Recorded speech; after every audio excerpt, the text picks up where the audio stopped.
What's a manipulation tactic that people don't even notice? You probably just forgot. News headlines that insert the word quietly as a subtle guide that you should be suspicious or skeptical of whatever they are talking about. Gift giving to create a sense of obligation.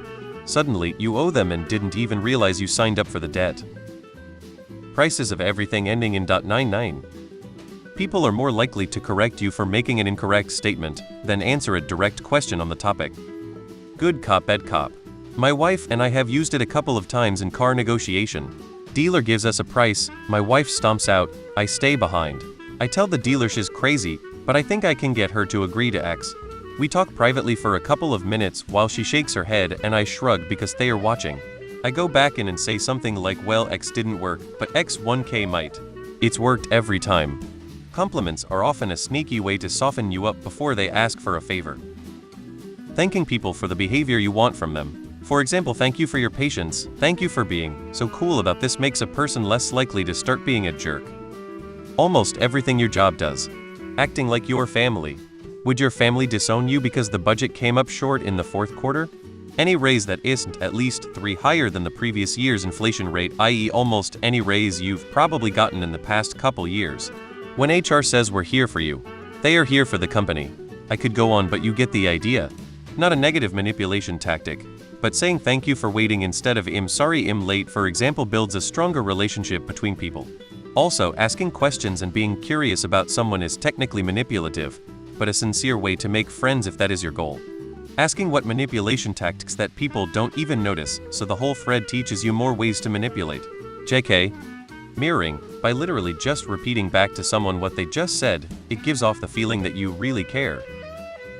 Asking small favors of someone to make people think you like them at some capacity, for example, will you fix my collar or something small, makes people more likely to help you out with something down the road. A lot of unconscious social behaviors are manipulative, and I think we miss it because it's not always nefarious manipulation. Stuff like mirroring behavior, if I cross my arms, you'll likely cross yours unconsciously, is meant to endear you to the person you're talking to.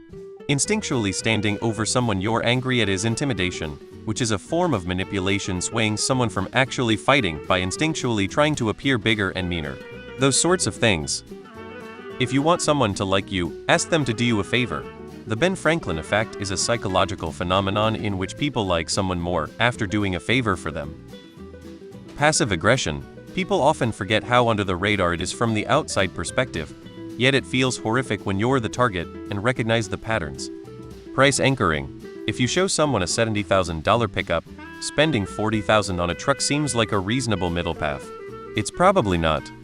Content creators purposely making a mistake or saying something obviously wrong in order to get enhancement on their content.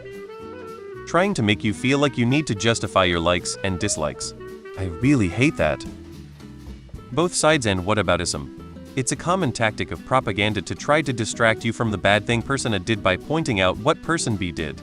Quite often, the two things are nowhere near proportionate. Person A embezzled $1 million. Oh yeah? Well, person B shoplifted that one time, they are both crooks. It also creates a permission structure to let person A off the hook, instead of rightfully going after them for whatever they did and also going after person B if it's appropriate. By saying both sides are guilty, nobody goes after anybody.